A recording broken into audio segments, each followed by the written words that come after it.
Thank you so much. Hey, listen, we're glad you're here with us this morning. Go ahead and let you know that it may get warm here in just a little while. If you haven't experienced that yet, I feel like I'm about to melt right now. It's rough on us heavier people. I don't know about y'all skinny folks, but the heavier people, you know what I'm talking about. Yeah, we do have water here. If you need some water, be sure to let us know. We'll have some people moving around in here today with some bags. Just throw up your hand, a desperate hand, and we will get you some water to you. Again, so glad you're here with us today. This is your first time to be here with us. We would love to get to know you. You can check out one of our info stations on the way out and pick up a Connects card.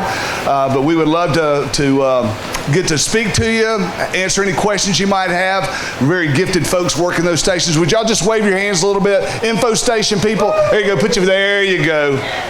Very nice folks over there. Also, listen, we want you to know that to my left and to my right are our giving stations. If you're here for a first time, we do not take an offering as far as passing baskets around, but we do encourage you if you'd like to give. We have giving stations on the right and the left. You can drop your donation off on the way out. Everything goes to reaching people within our community and special projects as well, like Feed the City and stuff like that, that you can find more information out at our guest stations or our welcome centers as well. Usually at this time, you see Pastor Dan out here. In 17 years of speaking, Dan has never missed a Sunday because he couldn't talk. He absolutely has no voice. He cannot speak at all. He's he's been dealing with somebody. Yes, finally. Yeah. I mean, the guy's like an ant. I mean, he just is, you can't harm the guy, but being from the Midwest and out in Vegas, he's experiencing some of our pollen and some of our allergies and stuff, and it just got the best of him. He has zero voice, so he's resting today. We're privileged to have a very great guest speaker with us that we'll announce to you shortly and introduce to you. Also, inside the program, you'll see a couple of announcements. If you've never been to our Monday night playback, we'd encourage you to sometime swing by and check that out down at the Sports Bar in Perdido. That's always a lot of fun on Monday nights. And then also there's an announcement in the program as well about CR, Celebrate Recovery, which is a great program that we have going on Sunday nights. I'm a part of that leadership of that program. Love to tell you more about it after the service if you'd like to know, but there is some information in here. Great stories taking place there, a lot of life change, some real healing and stuff taking place there. We would encourage you to come and be a part of that. It's a great place to begin, to belong, to become the person that Christ is turning you into and I into. It's a great place to get together with other folks. I tell you what I'd like for you to do. If you would could I get everybody to stand for just a minute? Because we are hot and we are maybe a little moist or sweaty, but we're a good-looking crowd this morning. And so what I'd like for you to do is turn to the left or right and tell somebody you look fabulous today, and I'm glad you're here with us.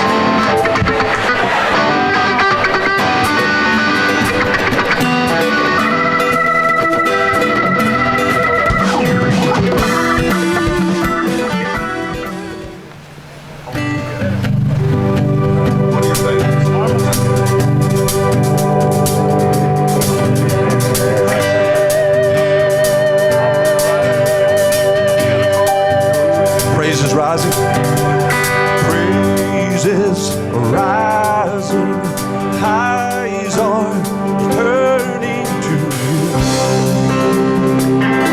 We turn to you. Hope is serving, hearts are yearning for you. Oh, we long for you. 'Cause when we see you, when we see you, we find strength to face the day. In your presence, all our fears washed away. Washed away. We'll sing it. Hosanna, Hosanna. You are God who saves us. You're worthy of all our praises. Hosanna, Hosanna, come have your way among us. We welcome you here,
have your way. Come have your way among us. We welcome you here, Lord Jesus. Hosanna. Hosanna. Sing it again. Hosanna. Sing Hosanna. Hosanna.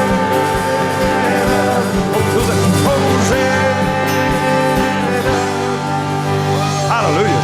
All right. Glory to the Lord. All right. Again, so glad you're here. Be praying for our pastor to make full and speedy recovery. I know he wished he could be here today, but we have a great speaker with us today. Actually, it's easy for me to say he's one of my favorites, but I actually enjoy reading his books as well. And if you have not read any of his books and you'd like to pick one up, there'll be some out here to the right on the way out. Our guest speaker today is Andy Andrews. Yeah. Not many people know him. He's an accomplished violin player and basketball player. Won several dunk contests and stuff like that. Gave up bull riding because it wasn't challenging enough, and but he's ran with the bulls several times and stuff like that. But Andy is a real gift to this community. He's a gift to us all, to this church. Listen, an accomplished writer, guest of president, so many things that could be said about him. I think one of the greatest things is he's a Andy Griffith fan, and one of the greatest, one of the best. But Andy's just down to earth. You'll sense it and hear it in his heart. He loves God. He loves people. So would you help me welcome Andy as he comes to speak today? There you go, man. Thanks. All right. I'm gonna get up here. This okay? This good? All right. Good. Mike, am I doing good? The mic, okay, all right. He told me, hold the mic up a little closer. So I'm very excited to be here, and I'm so sorry about Dan. And because I have friends here that I really wanted to see Dan, and then Dan calls me yesterday afternoon late and says, and I said, is this an obscene phone call? What is this? But he couldn't talk, and so he said, I need you to do it. And I said, of course. But, of course, my friends are here, and they've heard me a million times, and they're like, probably rather do anything. But I always love doing this. I love connecting with this particular crowd because this is our church. You know, my wife and my boys, we go here. This is where we go every week. And sometimes the boys paddleboard over.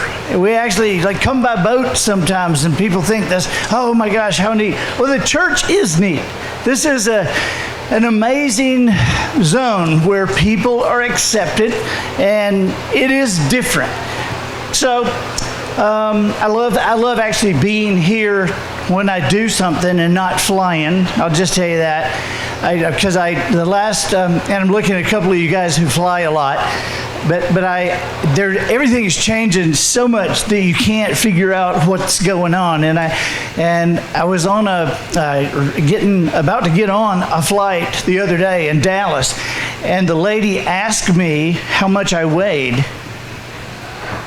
Do I need that? You probably do. You didn't know? You look a little old. Do I? Okay. I'm just staying away from the edge. But this lady asked me how much I weighed, and we're lined up there going, and I said, oh, she said, no, I'm serious. I need to know how much you weigh. I said, why? She said, we need to know how much you weigh so we know how much fuel to put on the plane. I said, I can help you with that one. Fill it up, all right? I mean, fill it up. And she said, well, we need to know. We need to know how much you weigh. And I said, 193. She said, fine. She wrote down. And I went on, and I'm thinking, oh, man, you know, I can see this plane going down because some lady lied about her weight, you know? But it's crazy, the flights. I've had some amazing flights lately where I just got to sleep or got to work, but I'm also, the crazy zone goes on in the summer. You know, looking at what we have been talking about in church, and if you, can I see your bulletin? this goes right along. I was reminding myself about what Dan had been talking about. And this particular week came to, and I'm not going to steal Dan's sermon. He may stick with this next week. But it comes to Jeremiah 29:11. A lot of us have heard that. For I know the plans I have for you, says the Lord. They're plans for good and not for disaster, to give you a future and a hope. That's a tough thing for people to kind of grab hold of, that somehow, 3,000 years ago, somebody said something, it's the plans for me. 3,000 years later, it's really kind of hard to think, really? But you got to remember, we're talking about God. We can't think more than 4 generations.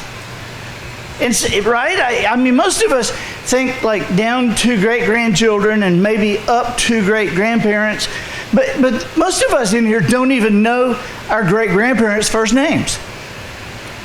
It's just hard to think. And then you get 5 generations. And to try to conceive of a God who is thinking in hundreds of thousands of generations, crossing lines, it's hard to imagine that he could have plans for me.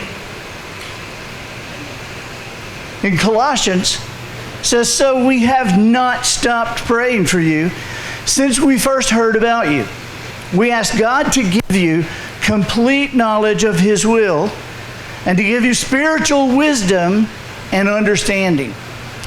Now, it's very odd to me that there is a theme that flows through the Bible, because it's a theme that flows through our lives every day.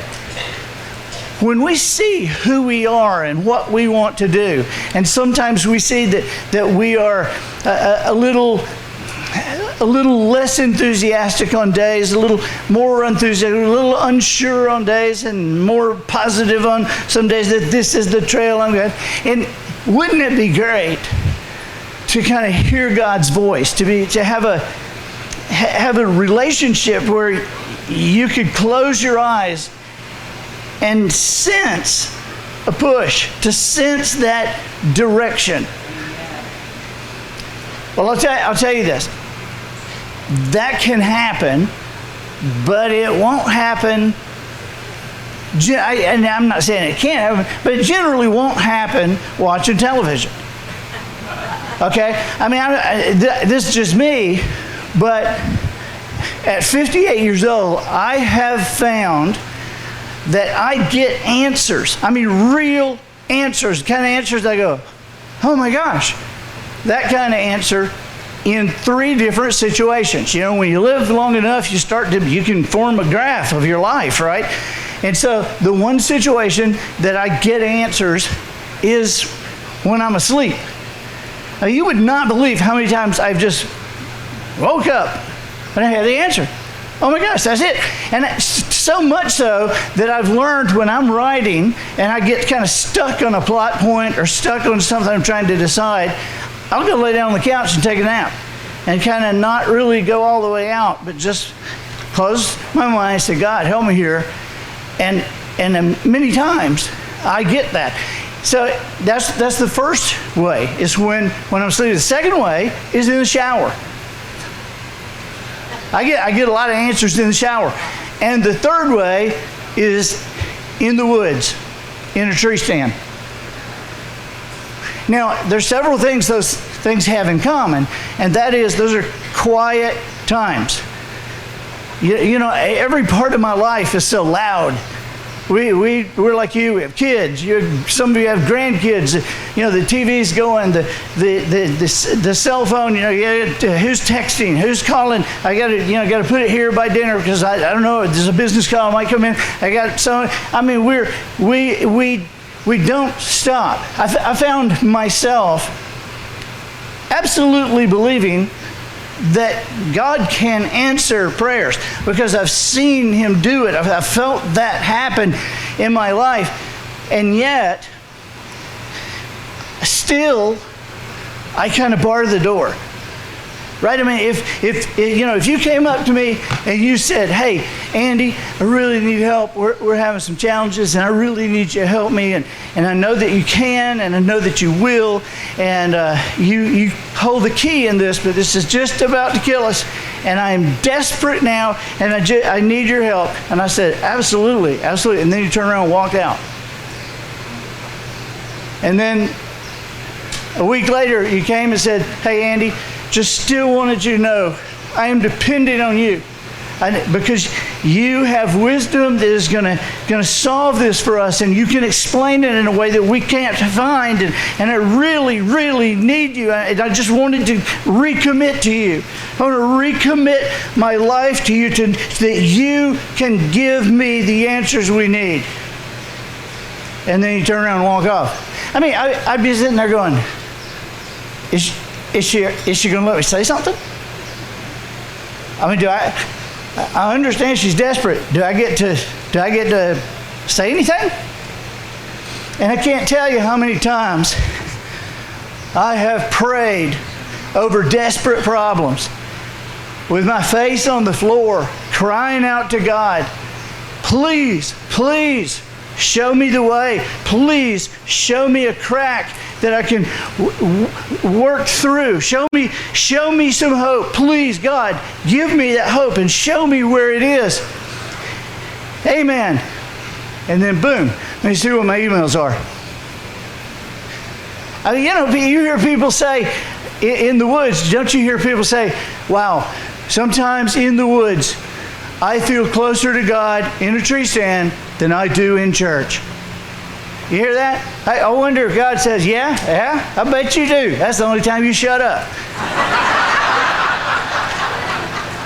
So to see that guidance and to hear the guidance of God, I got up before daylight this morning and went in my office, and I started picking at some things and looking at some things that reminded me of the guidance God gives and how He works through other people and what we are to seek as we seek Him. What is the behavior? What is the mental strain that is necessary for us to go to? I mean, you put together a puzzle. Everybody puts together a puzzle on the table. That's fine. But it's not a mental strain that will move your family from one place to another. It's maybe a necessary part of fellowship, okay? But I'm talking about when God stands up and says, "Hey, right over here," because it happens. It happened to me with this book. This book is The Kid Who Changed the World. And this book was turned down several times because what I wanted to do, and the only thing that bothers me about this book to this day is it says based on a true story. It ain't based on a true story. It is a true story. There's a difference, And so it is a true story about a little kid and the connections that he made. And this just so you know, because we'll connect this. So this kid is Norman Borlaug. He's an illustrator's drawing of what Norman Borlaug looked like as a kid. And if you see, he's in a cornfield. And this is a kid who changed the world. I love giving away these on airplanes because I sit there and the people are coming on and I'll see some little boy or little girl and the parents there and I'll hold it out and I'll look at mom and I'll say, "Your mom will let you have this?" And I give 3 or 4 of them away every flight. And it's pretty cool to spread that word because the word in the book is the difference you make. That you can be the kid who changed the world. You can start from nowhere today, hot in this place, and begin a snowball. Even though it's hot, you can begin a snowball that makes a massive difference and never stops past your life. I'm very curious about families. I'm very curious about family histories. I've studied the Stimpsons over in Mobile, the Sandy Stimpson's the mayor of Mobile. I've studied that family tree back several generations. And it is amazing to me to see wisdom and wealth collect and be taught as that family tree branches out. And it's like, man, they know what to do. They know what to do because they're passing it down, wisdom, wealth. Now, my family grew up in the same town, Jackson, Alabama. And my family, if you look at my family tree, it's pretty straight. And my family didn't leave nothing. They didn't leave any answers. They didn't leave any wisdom or money. Nothing. And after watching the Stimpsons and watching the Bullards and watching some of you and learning what it is, how it's done, to be able to say, guys, our anchor stops right here. This is where we are going to begin building a generational family that can help people, that can change the world, that has the necessity. You know, I talked to a pastor the other day, and he said, yeah, I remember growing up, and man, we'd have these prayer services. We'd have some big disaster, you know, something that had happened, and the air conditioner was down for the whole church, and that was going to be $9,000, and we prayed and we prayed and prayed for days, and it just hit me. I didn't say it, BJ, but you know when it hit me, I was like, I guess you're praying for somebody with $9,000 to come in and pay for it. I guess. Right? Because God uses everybody, and I guess that's what they're praying for. It's amazing to me how many people want to make a difference, and nobody wants to be different. You talk to kids, and man, they want to make a difference in this world. But they'll push against you with the clothes they wear. They'll push against you with the things they do.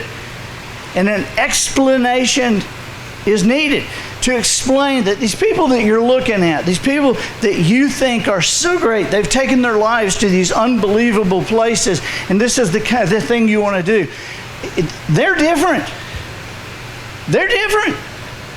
They got to a different place, and somewhere along the line at your age, they got comfortable with being different so that they could move along a track to really being different. See, God has a plan for us, and it is not to be like everybody else. I can just tell you that for a fact. You know, I work with a lot of companies and a lot of teams, and I see consultants come in, and I hear people tell them, you know, I see life coaches, I see, consultants for companies and hot football coaches. And what they do is they look and they say, you know, according to what's been done, according to what they've done, the best that they've done, and they're just taking the same stuff and reworking it over and over again. But the answer, if you want a big answer, the answer's over here. The answer is a different thing. This was something I put in my backpack today. I've read this book. I've got a gray one now, but I've read this book for 35 years. And it's called Words of Wisdom, and this is nothing in the world but the Psalms and the Proverbs. And I read 5 Psalms every day and 1 Proverbs every day. A guy named Cleve McClary gave me this, and I don't know if you ever heard Cleve. He's a Vietnam veteran that got blown up, and he's from South Carolina. He said, boy, when you read this, when you're reading the Psalms, that's you crying out to God. And when you read the Proverbs, that's God telling you how to run your life. And that little tip made me look at this very differently.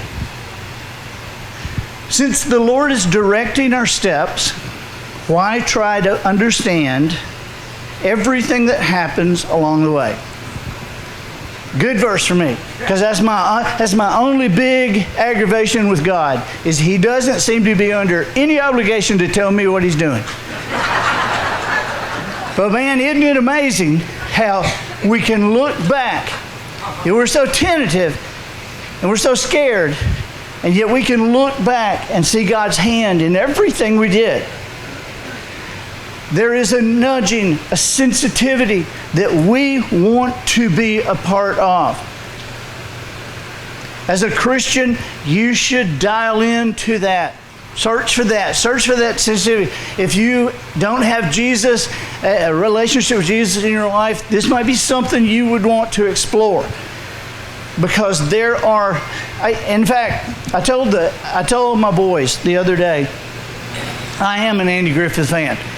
And I've got some of the memorabilia. And so the boys and I, a couple of weeks ago, were about to go and work with the high police people in Alabama, the Alabama FBI, 30 of the top, the head of the Marine Police, head of the state troopers. We had 30 of them there, and I was going to talk to them, and they had Bass Lake there. They had a shooting range, so the boys went, and it was an amazing thing to see. I mean, it was an amazing thing to see how they connected and how the boys did when they were shooting, and it was amazing. But when I was getting ready to go, I told the boys, I said, I'm in my office. We're going to leave in 5 minutes, so get me. I sat down at my desk, and I literally thought, I need to grab a couple of pieces of that Andy Griffith stuff. And then I thought, what are you doing? I didn't know. You're not grabbing that. You don't even know these people. We're fixing to get in a helicopter. Who knows if stuff will get broken or lost or something. I don't even know those people. I'm not taking any of my Andy Griffith stuff.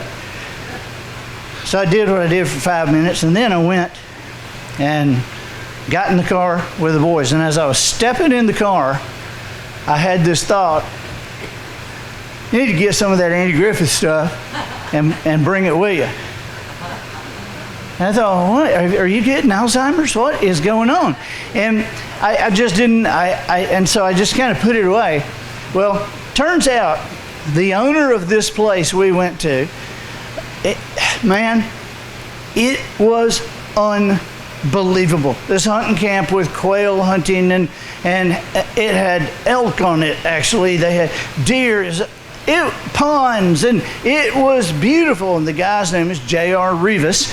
And J.R. made his money cleaning power lines for Alabama Power and hiring other guys to help him clean. He's now in 13 states and has 700 guys working for him. And this guy works with a machete, okay? But the camp, this thing is beautiful. And so, BJ, I sat down for lunch, and I made sure Austin was here, Adam was here, and I said, Mr. J.R., and now he's like 45. I said, Mr. J.R., would you come sit with us? And I would love my boys to hear your story. I'd love to hear how you did this. And so he sat down and he told an amazing story. Just an amazing story. He was a policeman in Linden. He was contacted by the DEA to run for a year to be an informant down in New Orleans. They solved that case. He got citizenship back to Linden, Alabama, and then he started, they had a baby and he didn't have enough money, so he started working police work at night and cleaning, power lines in the day. And so here he is. It's a great story, but he was sitting there and his phone was right on the table, face down. Now, I don't know this guy. It's the first time I met him. But his phone, while he was talking to us, his phone rang 3 separate times. And he just reached over and cut it off. He didn't answer it, just reached over and cut it off. And all 3 times, it was the Andy Griffith theme show song.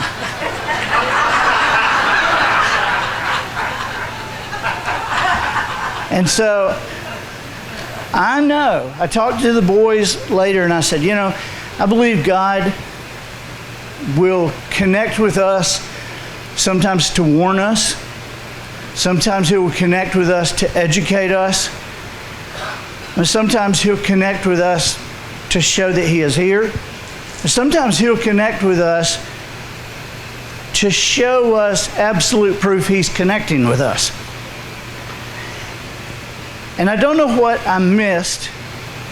I stand here today and I assume that I can go back there and say, hey, what do you do with, I assume. But that could have been a business thing that I totally ignored and cost my family money or cost the company money. And so it is amazing to see that God is paying attention to you. And at some point we have to be silent enough to hear it and to put ourselves in a position to hear it.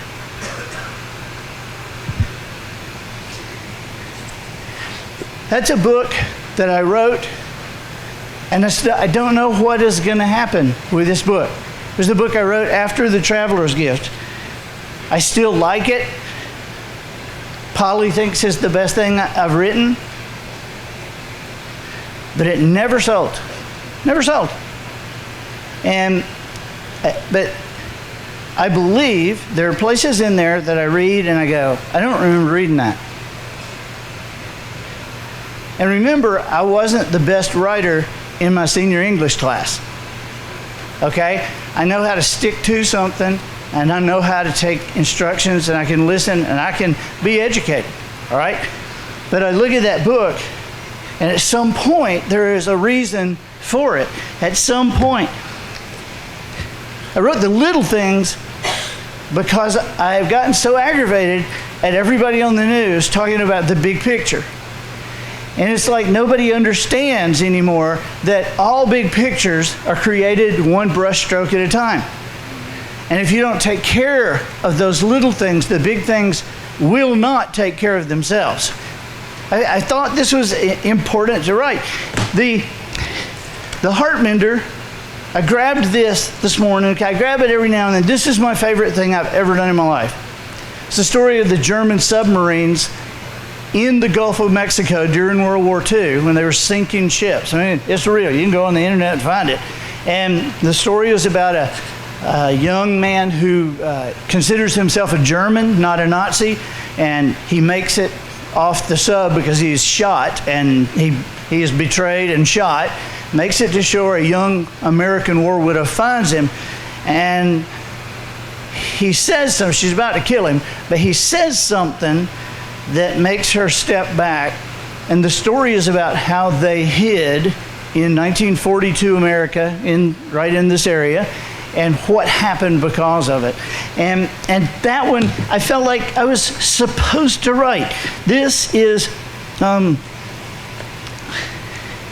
Mrs. McLeod.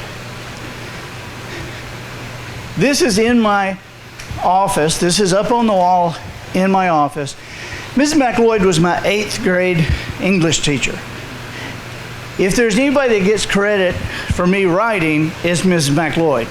If there's anybody who gets credit for my timing, it's Mrs. McLeod. I said something, and I loved her, and I said something in her class one day, made everybody laugh, and she said, "Out, out." I was horrified. She said, "Out." And so I get up and I'm creeping. I walk out to the door, and she follows me out the door, closes the door. She turns around and says, "Okay, you're funny, okay? You are funny. You crack me up, but you got to let me have the class sometime, all right? You need to pick your spots. You need to write funny because you can do it. But you need to pick your spots. You can't be funny every single time something happens. Pick your spots." Now, we're going back in there, and you better act like I beat you within an inch of your life. That's what I got. It's like, Lord. And so, when I did The Kid Who Changed the World, I had Mrs. McLeod teaching George Washington Carver in that book, an illustration of that. And, a little African-American lady was the connection God put in my life to spread in many different ways. This is kind of odd.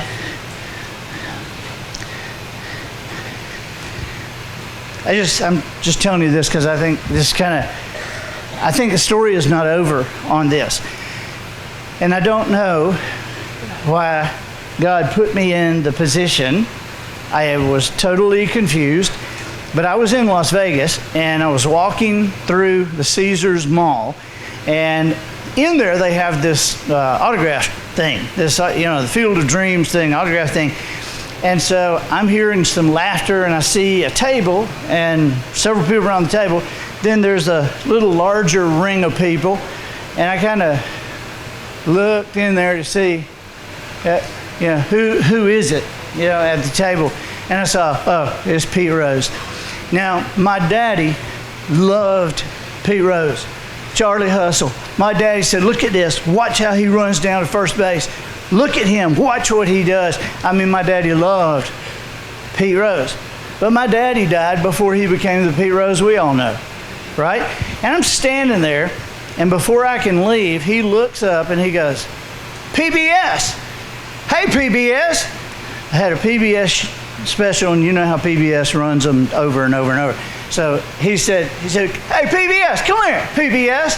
Hey, this is PBS. PBS, my friends made me watch your show. They made me watch it. It's good. It was good, PBS. Come here. Hey, I want to give you a ball. I want to sign a ball for you. What's your real name? I'm Andy Andrews. Here. Okay, all right. I want to sign a ball. What you want on it? I'll put anything you want on it. And out of my mouth came, I'm sorry I bet on baseball.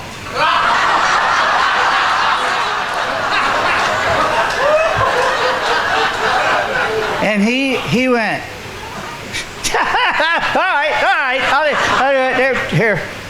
there it is. I'm sorry I bet on baseball. And so it's, there it goes. Okay. So you think, wow, what connection is that? Not much of one, I don't guess. A couple of years ago, which was like 4 years after that, a couple of years ago, Coach Saban and I were doing a thing for Mike Gottfried in Mobile. Mike Gottfried has Team Focus. It's a boys thing that they do all over the nation. And he meets with Coach. He had just met with Urban Meyer the day before, coming down. So he wanted to have lunch with us at the wharf. So we were having lunch at the wharf, and he said to me, I didn't know you were friends with Pete Rose. I said, well, I met him once. He said, I had lunch with Pete the other day. He said, you guys are good friends. I said, well, he was very nice. He was very nice. He said, I got a ball out in the car for you. He signed it. I forgot it to you, but he signed the ball for you, and so don't let me forget to give it to you. So he did. And the ball says, Andy, pray for me. Pete Rose. We don't know what's going on in somebody's life. We are, my family and I are going through some crazy stuff. My neck, I've had 3 different neurosurgeons, 3 totally different things that they want to do. We got a kid graduating, we got changing some business stuff. We don't have time to think about you people. I mean, you know what I'm saying? You get so tied up in your own things that you forget everybody else is tied up in their things. Everybody is having issues. And I want you to know that everybody can listen. Everybody can listen. What we want is wisdom and understanding in our world. There are a lot of people who are knowledgeable. There are a lot of people who have all the information. But we need wisdom. We need to gather it so that we can help people with wisdom. We need to listen to wisdom. Over and over again, the Bible says, wisdom, wisdom. King Solomon, who is the wisest person who ever lived, said, there are 2 goals for your physical life: wisdom and common sense. We need to think through things, not just to where we have always been. We need to think through to the bottom of the pool, to get to the architectural bottom, to get to the foundation of what we're looking at and what we're thinking. I brought this just to show you. This is the phone from Wally's gas station. When Goober took the car apart, That's the phone he used. Now, have you heard of the butterfly effect? I want to leave you with this, because the butterfly effect is something you must be aware of, because the butterfly effect is working within us and around us, whether we know it or not. The butterfly effect was a doctoral thesis presented in 1963 by Edward Lorenz, and it was presented to the New York Academy of Sciences and laughed out of the place. It was crazy. The butterfly effect stated a butterfly could flap its wings on one side of the world and set molecules of air in motion that moved other molecules of air that somewhere along the line could actually create weather patterns. The butterfly effect. It was ridiculous. But it hung in there. It stayed alive. It hung in there because it was interesting. It was interesting. And so it found its way into comic books and bad movies. It was kind of an interesting concept. But in the mid-90s, physics professors working at universities across the world proved the butterfly effect was accurate and viable, and it worked every time. And not just with butterflies. It worked with any form of moving matter, including people. They gave it the status of a law. The butterfly effect in scientific circles is now known as the law of sensitive dependence upon initial conditions. And it works every time. Now, here's something very cool. I was in a hotel room several years ago, and I'd run in there trying to hurry, and I run in there, and I was ironing the left sleeve of a white shirt. And the television was going, and it was Friday night, and television was on ABC. I knew it was ABC because they're doing this Person of the Week thing. You ever seen that? They still do it. Every Friday night, ABC News talks about somebody, how great they were, gives them the Person of the Week award. So I'm barely listening, and the guy says, and so the Person of the Week for, and he gave the date, he said, is Norman Borlaug. Man, I ran over the television set. My jaw was around my knees. I didn't know the dude was still alive. I knew who he was because I'd done some research on some other book and ran down a rabbit trail and pulled a thread and went down some other way. Norman Borlaug, in the 20s and 30s, Norman Borlaug hybridized corn and wheat for arid climates. And they calculated that throughout the years across the world, this guy had saved the lives from famine of over 2 billion people. The guy saved 2 billion lives.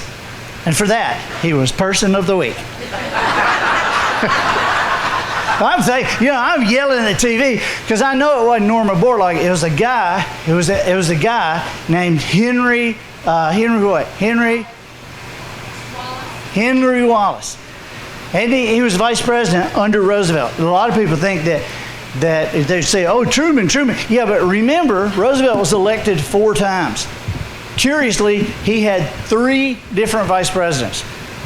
And so this vice president, Henry Wallace, used the power of his office. He had been Secretary of Agriculture. He used the power of his office to create a station in Mexico whose sole purpose was to figure out how to hybridize corn and wheat for arid climates. And he hired a young man named Norman Borlaug to run it. And Norman Borlaug got the Nobel Prize. And Norman Borlaug got Person of the Week. But when you think about it, it was really Henry Wallace that saved 2 billion people. Unless it would have been Carver, George Washington Carver. You remember him? A lot of people don't know this, but when Carver was 19 years old and a student at Iowa State University, he had a dairy sciences professor who on Saturday and Sunday would allow his little boy to go on botanical expeditions with this brilliant student. Norman Borlaug, Henry Wallace was his babysitter, basically. It was his babysitter. Carver was Henry Wallace's babysitter. And so this 19-year-old African-American kid is taking this little kid out on the weekend in the fields and the forest. Can you imagine flapping his wings for years on the peanut? 266 things he developed from the peanut that we still use today. He flapped his wings for years with the sweet potato. 88 things he developed from the sweet potato that we still use. And while nobody was looking, he spent a couple of weekends with a little boy. And and just happened to save 2 billion people. They pushing that little boy into a particular area that he understood, that he loved. So I guess you could say George Washington Carver saved the 2 billion people. Unless it would have been a farmer from Diamond, Missouri. A man named Moses lived in a slave state, but that was a problem for the Quantrill Raiders, these crazy people. And one January night, Quantrill's Raiders came through Moses' farm. They burned the barn, they shot several people, and they drug off a lady named Mary Washington, who refused to let go of her infant son, George. Now, his wife, Susan, Moses' wife, Susan, was like, she was organized. And she sent messages out and messengers out trying desperately to get a meeting with Quantrill's Raiders, trying to get that baby and that mother back. And 48 hours later, she had the meeting set, and Moses left on the black horse. And at the middle of the night, at the crossroads in Kansas, at the appointed time, he met 4 of Quantrill's Raiders who showed up carrying torches on horseback with a flour sacks on the head and eyes cut out. And there he traded the last horse they had left on that farm for what they threw him in a burlap sack. And as he caught it and went to the ground, he's pulling out of that burlap sack a cold, naked, almost dead baby boy. And he jerks open his coat and his shirts, and he puts the baby in next to his skin, and he covers him up, and he walks that baby out. And all the way home. And when he put the baby in the arms of his wife, they went to the fireplace and began to massage him, trying to get him to cry, trying to do anything, just get that blood flowing. And they prayed over that baby, and they told that baby that God was with him. And God, if you will let this baby live, we will raise him as our own. They told this baby that they would educate him to honor his mother, who they knew was already dead. And they told this baby that they would give him their name. And that is how Moses and Susan Washington came to raise that little baby. Moses and Susan Carver came to raise that little baby, George Washington. That's how it happened. It happened just with a little flapping of the butterfly wings. And the point is, we could do that all day. How far back could we go to show whose move at what time really is the move that saved 2 billion people? A number that continues to increase while we sit here. How far back could we go? And how far forward could we go in your life? What is God wanting to do with your life? Everything you do matters. Yes, we are going to make a difference. But that question hangs out there. What kind of difference are we going to make? I think we'll make a great one. So let's get after it. Thank you guys very much.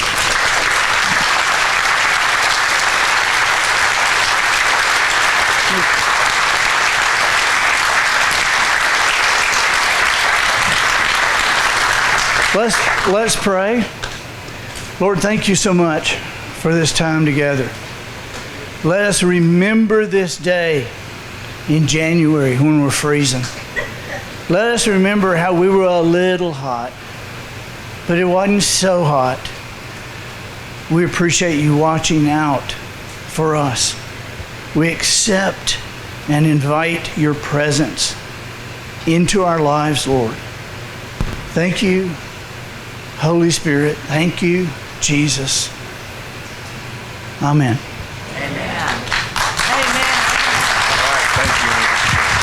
Wasn't that great? Y'all give Andy a hand. All right, I'm asking if you would to stand.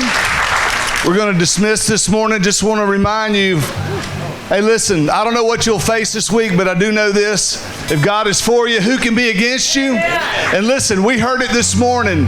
Be a great thing to take some time this week. We serve a God that created all this, but he knows you and interested in talking to you about what's going on in your life right now. Might catch you by surprise, hasn't caught him by surprise. Have a great day. Y'all have an awesome one. Thank you. Some bright morning when the this life is so